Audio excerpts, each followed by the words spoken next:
শিলিগুড়ি সূর্যসেন পার্কের আধুনিকীকরণ, মহানন্দা নদীর সৌন্দর্যায়নের পরিকল্পনা, এলাকা পরিদর্শনে পর্যটন মন্ত্রী শঙ্কর ঘোষ।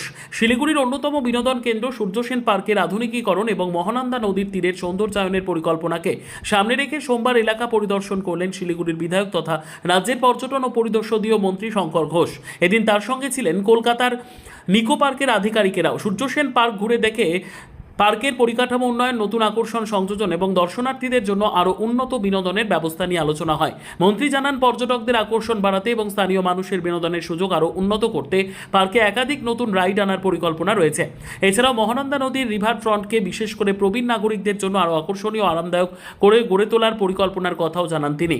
এনজেডিপির নিয়ম মেনে নদীর তীরে যতটা সম্ভব সৌন্দর্যায়ন করা হবে বলে তিনি আশ্বাস দেন। শঙ্কর ঘোষ বলেন, শিলিগুড়ির পর্যটন সম্ভাবনাকে আরও এগিয়ে নিয়ে যেতে সূর্যসেন পার্ক ও মহানন্দা নদীর রিভার ফ্রন্টকে আধুনিক ও আকর্ষণীয় করে তোলার উদ্যোগ নেওয়া হয়েছে।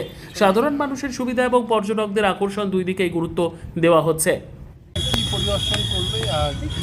প্রথমে তো আমাদের সূর্যসেন পার্ক তার কিছু আধুনিকীকরণ করা এবং এই আমাদের যে রিভার ফ্রন্ট, আমি যেটা ভেবেছিলাম বা আমরা সবাই হয়তো ভাবি, এই জায়গাটাকে প্রপার ম্যানেজড করা এবং আমাদের যা এনজিটির যা নিয়ম আছে সেই নিয়মের মধ্যে থেকেই যা যা সৌন্দর্যায়ন করা যায়, এর মধ্যে আমাদের গুজরাটের সাবরমতী নদীর ধারে যেভাবে তারা সৌন্দর্যায়ন করেছেন, সেটাকে মাথায় রেখে আমরা আজকে যারা নিকো পার্ক ম্যানেজ করেন তাদেরকে অনুরোধ করেছিলাম এখানে আসার জন্য। দুটো সেপারেট প্রজেক্ট হবে, একটা শুধুমাত্র আমাদের সূর্যসেন পার্কের যে এক্সিস্টিং স্ট্রাকচার সেটাতে যে প্রাথমিক যা কথা শুনেছি তাতে বা আরও কিছু দুটো নতুন রাইড করা, অন্যান্য যা আছে এক্সিস্টিং ইনফ্রাস্ট্রাকচার তার সাথে আরও দুটো রাইড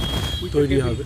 হ্যাঁ, একটা কেবল কারের বন্দোবস্ত করা, একটি ছোট বাচ্চাদের জন্মদিন পালন করবার জন্য এটা একটা উপযুক্ত জায়গা হতে পারে সেই ধরনের একটা ব্যবস্থা রাখা, একটা ক্যাফেটেরিয়া করা, একটা টেরাসের উপরে দাঁড়িয়ে একটু বিশেষ করে আমাদের যেহেতু পাহাড়টা সরাসরি দেখা যায় সেটাকে দেখানো, এগুলো একটা পার্ট। আর এই পার্টটাতে আমি ওনাদের কাছে বলেছি আমাদের শহরের যারা বয়স্ক মানুষ তাদের একটা রিক্রিয়েশন, অ্যামিউজমেন্ট বা তারা বসে পেপার পড়তে চান, তারা একটু নিজেদের মতন হাঁটতে চান হই হট্টগোল ছাড়া, এবং ছোট শিশুরা একেবারে